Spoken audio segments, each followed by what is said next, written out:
Hello. So in this video, we're going to talk a little bit about the supplemental application for the STEM program. So if you are a STEM major, science, technology, engineering, and math, and you filled out your general application, you should have gotten this prompt after you submitted the general application. Now, the application for the STEM scholarships is a bit longer than some of the other recommended opportunities. And the reason for that is that this will qualify you for all the different STEM scholarships, and there's a whole bunch of different ones, and a lot of them are worth quite a bit of money, so it is worth your time to fill it out, even though there's a bunch of questions that you have to fill out. The first question is fairly straightforward. It is just asking you to fill out all the STEM courses that you've taken.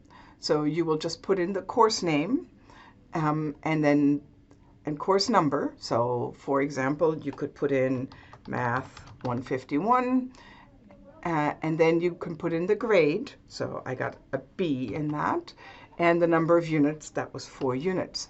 Now, if you've taken more than one STEM course, so all of these majors, anatomy, biology, chemistry, and so on, that whole list up here is anything in that list will qualify you. You add another answer after that. So if I add another answer, then it will let me put in another course.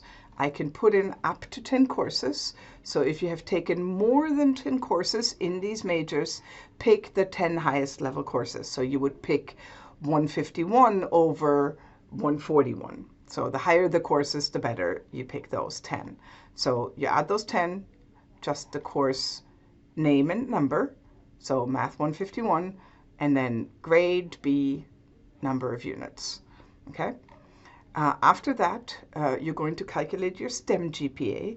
If you're a STEM major, hopefully you know how to calculate the GPA out of all the courses, out of a select number of courses. So you do not take your English class or your history class. You only take all the courses in the majors that were listed up here, and you calculate the GPA for that. So maybe my GPA for STEM was 3.6. And then you put that in. Now, these next boxes are the most important things for the committee that will read these applications. They will tell the committee something about you that is specific. So in the first one, you're going to describe your participation in STEM activities. So any activities such as research, projects, internships, community service that is related to science, technology, engineering, and math, that you either did on campus or even off campus.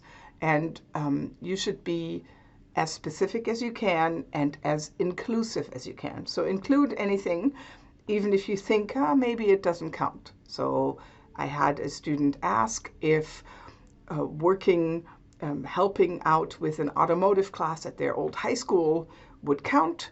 And sure, why not? It's technology.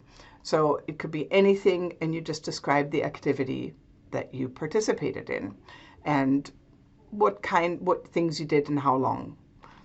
The next one would be the STEM accomplishment that you are most proud of, and explain why you're most proud of that. So again, it could be saying succeeding in a class that was a struggle for you, or it could be a project you completed, or something you've built, or research that you did, or an experiment that you did. So anything that is related to STEM that you are proud of. And then the last one is much more related to your personal situation. So again, many of the scholarships are based on academic accomplishment, but they're all also based on your need and your background.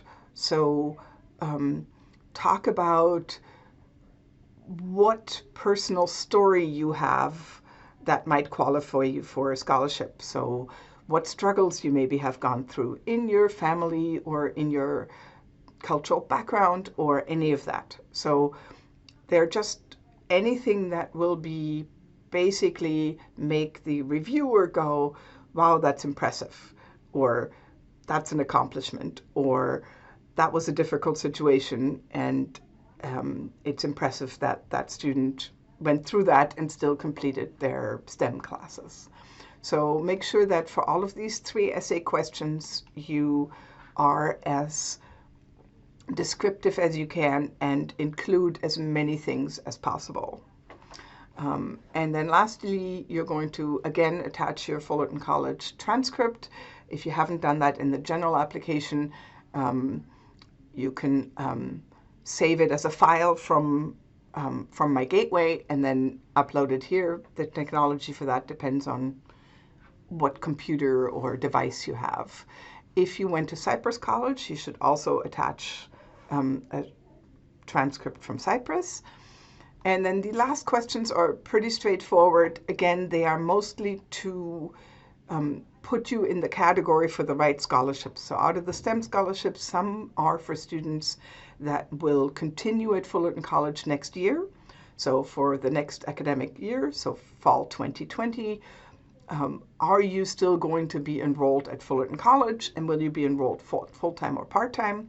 Or are you planning to transfer to a 4-year university, or you are finishing your degree and no longer plan to enroll in college? The other questions should be pretty straightforward. It just, again, talks about various classes because that will qualify you for certain scholarships. Now, it is strongly recommended that you add a reference from a STEM instructor. So if this could be the same person that you used in your general application, if you had your math instructor write you a recommendation in the general application, you just repeat that name, put it in here, and they will just upload the same reference twice. But obviously it is to your benefit if you have a second reference. So even if in your general application you already have a STEM instructor write you a reference, if you have a second STEM instructor that would write you a reference, let's say your bio teacher also would write you one, then you add that reference. And again, it is always recommended that you talk to the person that you're requesting the reference from first and get their permission and notify them that they will get an email once you put their name in here. Okay? So hopefully that will help, and good luck.